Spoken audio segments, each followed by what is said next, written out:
ఇక కరెంట్ ఇస్తలేరు. రాష్ట్రంలో రోజు రోజుకు తగ్గుతున్న విద్యుత్ వినియోగం. గత ఏడాదితో పోలిస్తే భారీగా తగ్గిన డిమాండ్. పల్లెల నుంచి సిటీ దాకా అదే పరిస్థితి. ఇప్పటికే కుదేలవుతున్న నిర్మాణ రంగం. ప్రతి చోట అప్రకటిత కరెంటు కోతలు. వ్యవసాయ రంగంలోనూ తగ్గిన విద్యుత్ వినియోగం. అంతా బాగానే ఉందంటూ సర్కారు ప్రకటనలు.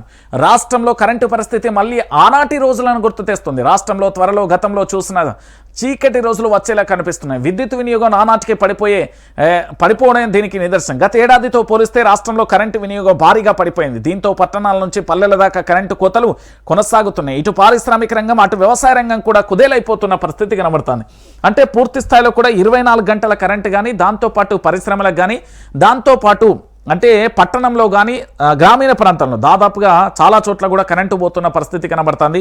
ఈ కరెంటు పోవడంతో అనేక పరిశ్రమలకు సంబంధించిన ఉత్పత్తులు కానీ, దాంతోపాటు ప్రజలు కూడా తీవ్రమైన ఇక్కట్లు ఎదుర్కొంటున్న పరిస్థితి కన. పేరుకు మాత్రమే 24 గంటల కరెంటు, పేరుకు మాత్రమే మేము అది చేస్తున్నాం ఇది చేస్తున్నాం అని చెప్పడం తప్ప ప్రాక్టికల్గా రియాలిటీగా ఇక్కడైతే ఏది కనిపించే పరిస్థితి అయితే లేదు అంటూ కూడా తెలంగాణ సమాజం మాత్రం మొత్తుకుంటున్న పరిస్థితి కనబడుతుంది. అందాల తారలు వస్తున్నారనే బస్టాండ్ గడుతున్నాం. ప్రతిష్టాత్మకమైన మిస్ వరల్డ్ పోటీలు నిర్వహిస్తాం. అందాల తారలు రామప్పకు రాబోతున్నారు. అందుకే మోడల్ బస్టాండ్ నిర్వహిస్తున్నాం. దేశానికి తెలంగాణ రోల్ మోడల్. కాంగ్రెస్ చేసింది కులగణనే. కిషన్ రెడ్డి విమర్శలు చేయడం తగదు. ములుగులో మంత్రులు పొన్నం ప్రభాకర్ సీతక్క పర్యటన అంటూ కూడా చెప్తున్న పరిస్థితి కనబడుతుంది. ఏమంటాడంటే పొన్నం ప్రభాకర్ అన్న సీతక్క కలిసి అందాల తారలు వస్తున్నారంటే ప్రజల కోసం కడతలేరండి.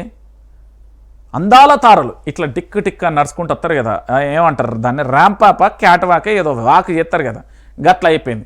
అంటే మన కోసం కాదు, ప్రజలు రవాణా సౌకర్యం కోసం కాదు, ప్రజలు ఒక గ్రామం నుంచి ఇంకో గ్రామానికి కానీ ప్రజల యొక్క అవసరాల కోసం ప్రయాణం చేయడానికి కాదు, వాళ్ళకు అందాల తారలు వస్తున్నారని కడుతున్నారట. ఇది మనకు సంబంధించిన విషయం కాదా? అంటే ఇక మన ప్రభుత్వ పరిపాలన ఎంత అద్భుతంగా నడుస్తుంది అని చెప్పడానికి ఇది ప్రధానమైన అంశంగా మనం చూడొచ్చు. 17 నెలల్లో 17 పైసలు కూడా ఇవ్వలేదు. స్టూడెంట్ల జీవితాలతో కాంగ్రెస్ చెలగాటం. ఫీజు రియంబర్స్మెంట్ ఇవ్వకుండా నిర్లక్ష్యం. ఇప్పటికీ ఎగ్జామ్స్ నిర్వహించలేదు. మీ ప్రభుత్వం దారుణమైన స్థితిలో ఉందా? బీఆర్ఎస్ ఎప్పుడు ఫీజు రియంబర్స్మెంట్ బకాయిలు ఆపలేదు. బీఆర్ఎస్ ఎమ్మెల్యే హరీష్ రావు అంటూ కూడా చెప్తున్న పరిస్థితి కనబడుతుంది. ఏమైపోయింది? విద్యా వాలంటరీ కార్డు అనేది వచ్చి ఉండే కదా, ఇప్పటిదాకా నేను చూపెట్టిన కదా ఈ కార్డు, ఏది ఇక్కడ మీకు కనబడుతుంది. యువ వికాసం. ఈ యువ వికాసంలో ఈ సంగతి ఉంటుంది. మరి ఏది ఏమైపోయింది? విద్యార్థులకు ఏం న్యాయం చేస్తారు? ఇప్పటివరకు ఏం న్యాయం చేస్తలేదు. సో అల్టిమేట్గా జరిగేది గిదే పంచాయతీ. ఇంకేముంటుంది? ఆర్టీసీ కార్మికులతో చర్చలకు సిద్ధం. ఏం చేస్తారు? చర్చలకు సిద్ధమై వీళ్ళు చేసేది ఏముంటుందండి?